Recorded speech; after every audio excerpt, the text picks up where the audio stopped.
Bumblebee is a 2018 action-adventure movie starring Bumblebee and Haley Steinfeld and John Cena!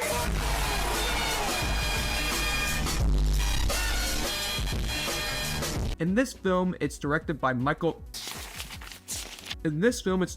Travis Knight, who's known for directing Kubo and The Two Strings. Michael Bay is not back. The opening scene of this film explains why it's the best Transformers film. The scene opens with the Transformers fighting against the Decepticons on the planet Cybertron back in the 1980s. We finally get an accurate design of Optimus Prime and all the other Transformers. Bumblebee still looks like his Bumblebee designs in the Michael Bay movies. It's not a problem for me. As long as I look at something, then I'll enjoy it. The problem with the Michael Bay Transformers designs, it was just so hard to look at, and it was too unbelievably true for a human to actually touch a Transformers like that. I feel like their hand will get stuck in a gear or something. But in this Transformers film, they have a blocky, simple designs where human characters can actually touch a Transformer. We get a human story with Haley Steinfeld wanting to rebuild her deceased father's car. Kind of reminds me of another Haley Steinfeld movie, The Edge of 17. If you remove the Transformer aspect from Bumblebee, you just get The Edge of 17, nothing else. Even if the human storyline isn't bad, it's still not strong if you didn't include the Transformers in it. This movie's more of a down-to-earth feature film set in the 1980s where it's trying to be like Stranger Things, has the berries of the soundtrack.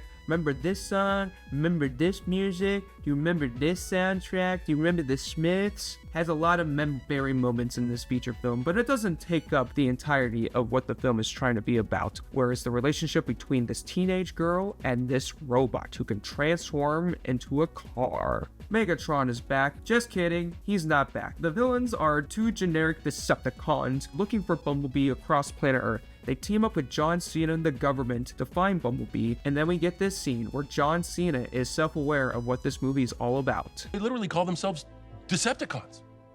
That doesn't set off any red flags? Enough! Bumblebee is known for being strong during the first hour of the feature, and then during the third act, it kind of just gets a little generic. We obviously have to get, oh, the military government has to kidnap Bumblebee. Then we get 30 minutes of looking for Bumblebee. He's trapped. We have to save money for the CGI. Have to focus on these human characters. Whenever movies have scenes like that, especially CGI movies, and they just have to save money, I just find that a bit weak in its storytelling. You could do much more with the amount of effects you're limited to. Just don't have scenes like this where you only have to focus on human characters just to save money on its visual effects. Travis Knight knew what he was doing. He wanted to make movies for the fans, and he did, with the first 3 to 4 minutes being set on Cybertron. It's a shorter runtime. You want to kill an hour and 50 minutes of a feature film, go watch Bumblebee. It is probably the best live-action Transformers movie I've seen so far. And because of the success of Bumblebee, they had to make another Transformers movie. Will this one be better than Bumblebee?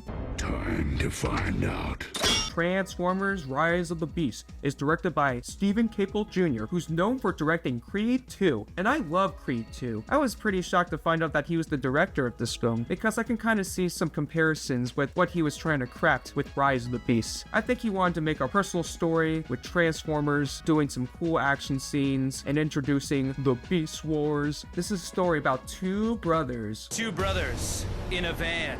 And then a meteor hits. One of them has sickle cell disease, and the other used to work for the military and has to do whatever he can to get the right Medicare for his sickle cell brother, played by Anthony Ramos, the guy from Hamilton. The story is a basic MacGuffin story, nothing special, trying to get one thing to the other. We get the introduction to the Maximals, who is known for being the Autobots in the TV show Beast Wars back in the 90s. I didn't watch the show, but I have some friends that really love Beast Wars, so the hype for this film was real. We get Optimus Primal, who's basically Monkey Optimus Prime. We get Cheetor, and then we get these other Maximals where they fight against the Decepticons, led by Scrooge, voiced by Peter Dinklage. We also get at least 6 Autobots in this feature film. We get this new one named Mirage, who is voiced by Pete Davidson. We get female Transformers.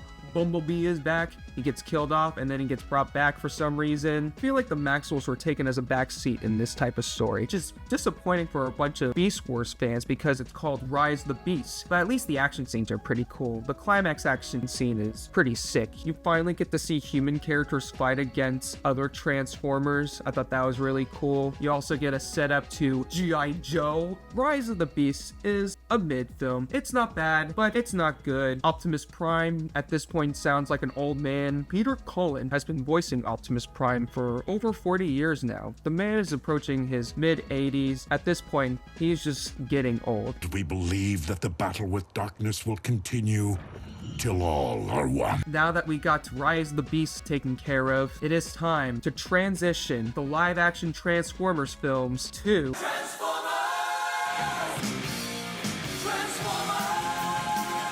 coolest 80s action animated film I've ever sat through. It is just non-stop action with little to no story. Yes, you get the death of Optimus Prime during the first 20 minutes and it's super emotional. I was tearing up. It was super sad. But then they just brush it off and you just do more action scenes, just more explosion. Not saying that the action scenes in the Transformers the movie is bad, but it takes up an entire runtime. There are no scenes where the character can breathe and relax. If you just want to watch a non-stop 80s action movie, the Transformers the movie is definitely worth the watch. And if you want a Weird Al Yankovic dance scene of Dare to Be Stupid,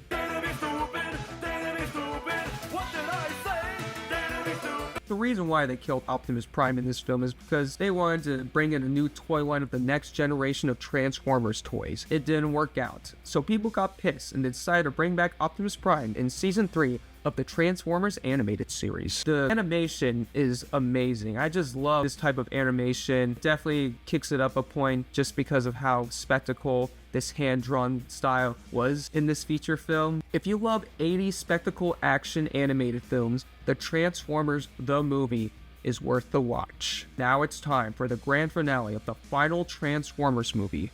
Will this one be better than the 1986 The Transformers the movie? Time to find out.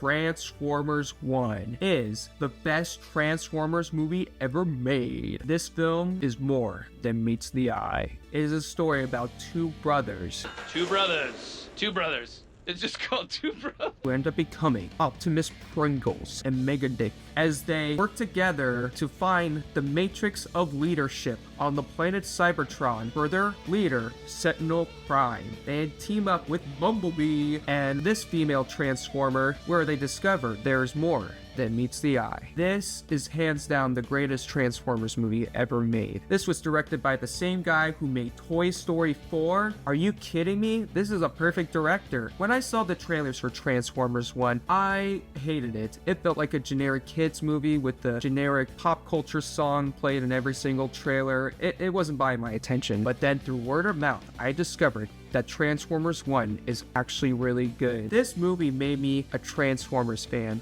all over again. I used to like Transformers back in the early 2000s with Transformers Armada and Transformers Cybertron, which used to be on Toonami. I thought Transformers was an anime until I realized it was just a Japanese toy line that Hasbro took to the US. But the visuals on Transformers 1 is incredible. They stay true to their G1 design. We get a compelling narrative structure of the origin story of Optimus Pingus and Megadongus. I will say some of the problems I have with this film is Keegan-Michael Key's acting, doing his generic voice in every single animated project I have heard him in. Scarlett Johansson does her basic robot voice. That reminds me of her performance from Her. Chris Hemsworth is great as Orion. Tyree Henry is the best part of Transformers 1. His performance as Megatron was compelling, well acted. I felt every single moment that Megatron was going through. Steve Buscemi voices Starscream in this movie. Transformers 1 is one of those feature films where it gets better over time. Yes, the first act feels like a generic kids movie, but once you get past the first act, it gets better. You get to really invest the lore behind this universe. You get to learn learn about the different primes. You get some amazing transformation scenes when they discover they can transform for the first time. It builds to an incredible climax during the third act where you get to see the birth of Optimus, Pingus, and Mingadongus fulfilling their destiny as the characters we see in every single Transformer media to this day. They basically turn into toys. The ending leaves a little bit of a cliffhanger. There are these other villains that were introduced that aren't really explored much, and it just makes me think, are they just saving it for the next Transformers 1 film? Are we gonna get Transformers 2? And then we're gonna get Transformers 3, because I would love to see a trilogy like this. If you don't like Transformers, go watch Transformers 1. It's gonna leave an impact in your life.